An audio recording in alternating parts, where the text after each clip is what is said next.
Fala, povo de Deus, 21º dia da nossa série Consagrados ao Senhor, 1 Samuel, capítulo 21, amém? Davi foi falar com o sacerdote Aimeleque em Nob. Então Davi, continua a sua fuga. Aimeleque tremia de medo quando se encontrou com ele e perguntou: por que você está sozinho? Ninguém veio com você? Respondeu Davi: o rei me encarregou de certa missão e me disse: ninguém deve saber coisa alguma sobre essa missão e sobre as suas instruções. Eu ordenei aos meus soldados que se encontrassem comigo num certo lugar. Agora então, o que você pode oferecer-me? Dê-me 5 pães ou algo que tiver. O sacerdote, contudo, respondeu Davi: não tenho pão comum, somente o pão consagrado. Se os soldados não tiveram relações com mulheres sem sentimentos, podem comê-lo. Davi respondeu: certamente que não, pois é nosso costume sempre que saímos em campanha. Não tocamos em mulher. Esses homens mantêm o corpo puro, mesmo em missões comuns, quanto mais hoje. Então o sacerdote lhe deu os pães consagrados, visto que não havia outro além do pão da presença, que era retirado de diante do Senhor e substituído por pão quente no dia que era tirado. Aconteceu que um dos servos de Saul estava ali naquele dia, cumprindo seus deveres diante do Senhor. Era o edomita Doeg, chefe dos pastores de Saul. Agora preste atenção, esse pão que Davi e os seus homens vão comer é o pão da preposição, é o pão da presença, é o pão que ficava ali no lugar santo, no tabernáculo de Deus. Enfim, era o pão que apenas os sacerdotes comiam, mas Davi e os seus guerreiros vão comer.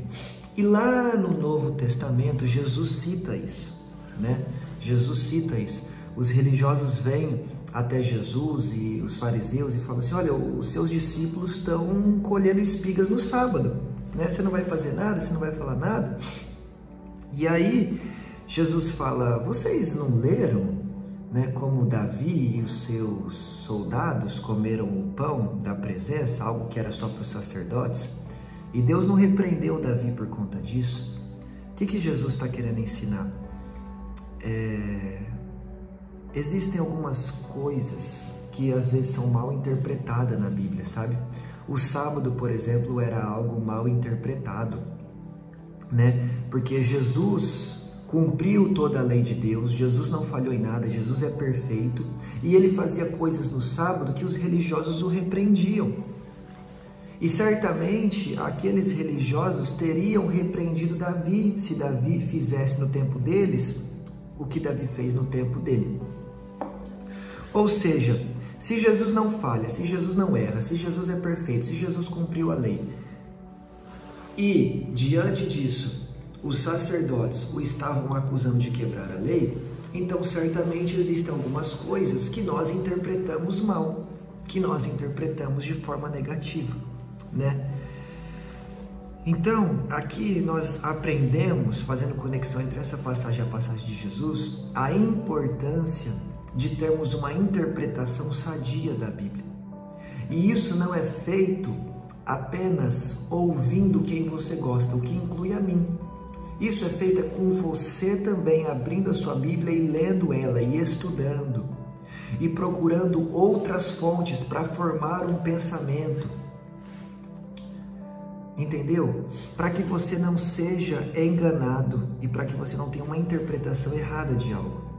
Amém? Está conseguindo entender o que Deus está querendo dizer aqui para você? É muito importante você se aprofundar no seu conhecimento bíblico, tá bom? Por exemplo, um exemplo rápido aqui para a gente já dar sequência. Volta de Jesus, ele já volta antes da tribulação, ele volta depois. Quer um exemplo muito bom de como você estudar isso? Ouça um debate. Ouça um debate de pessoas que são estudadas no assunto. Você vai ouvir muitos argumentos de um lado, muitos argumentos do outro, e aí diante disso, você pode formar a sua opinião talvez com mais facilidade.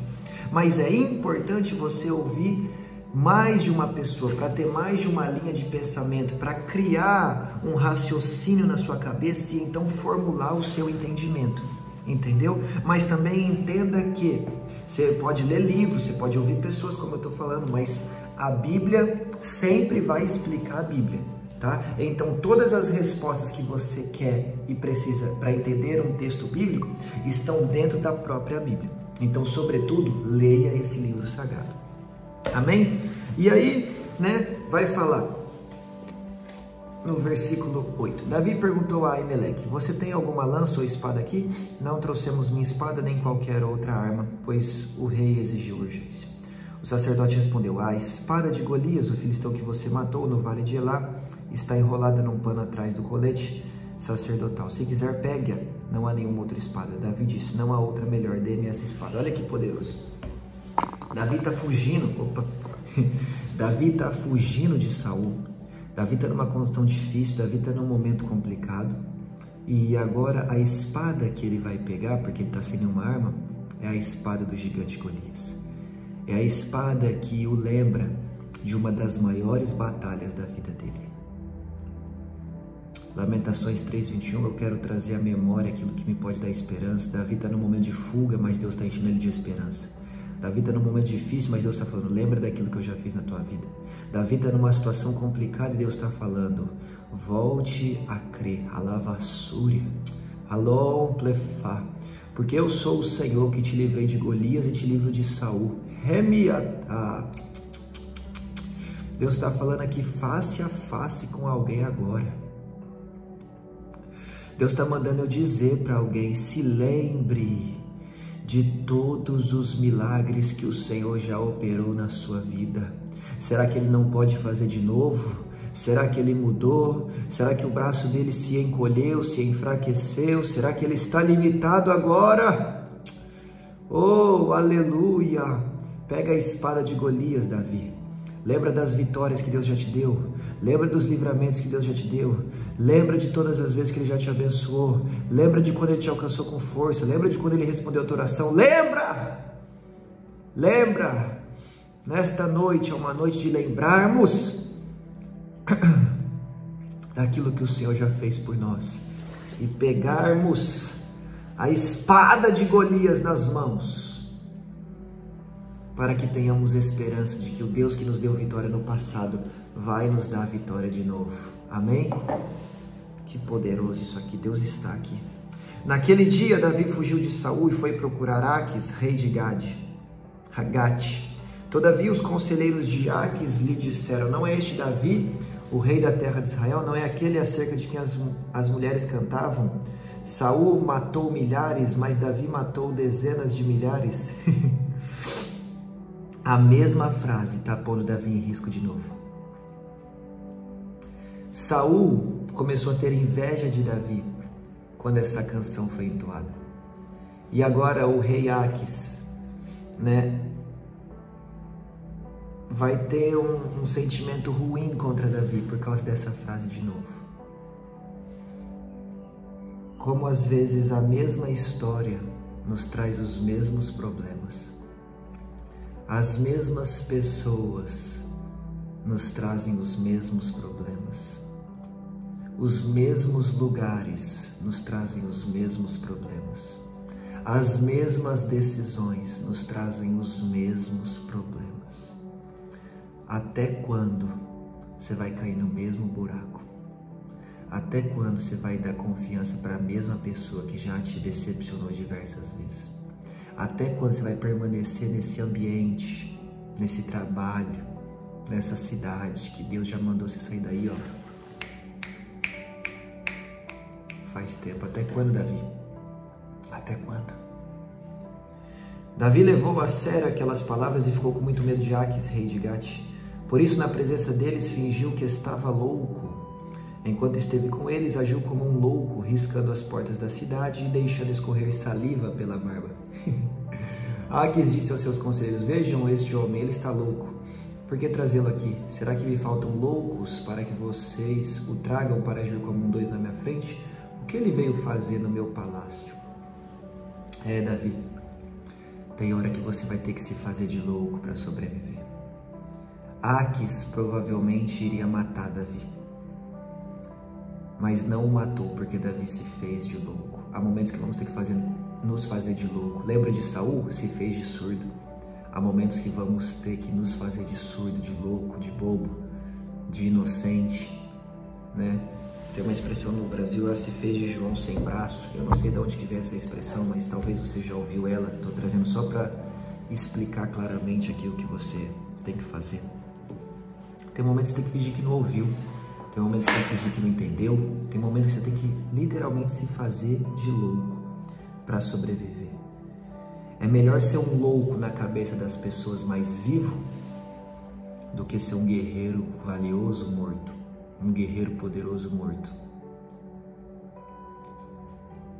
Às vezes é melhor, na vista de algumas pessoas, não termos o reconhecimento que merecemos, mas sobrevivermos, do que olhar pra gente e falar, nossa, é ele, hein? É o homem que matou milhares de milhares. É ele? Então vamos cortar a cabeça dele. Davi foi menosprezado por Golias, mas acabou vivo. Golias foi temido pelo exército de Israel, acabou morto. Entendeu? É melhor ser um Davi vivo do que um Golias morto. Então não queira ser reconhecido em todos os lugares, por todas as pessoas. Porque às vezes Deus não permite que você receba um merecimento que é digno e você nem percebe, mas é Ele te salvando.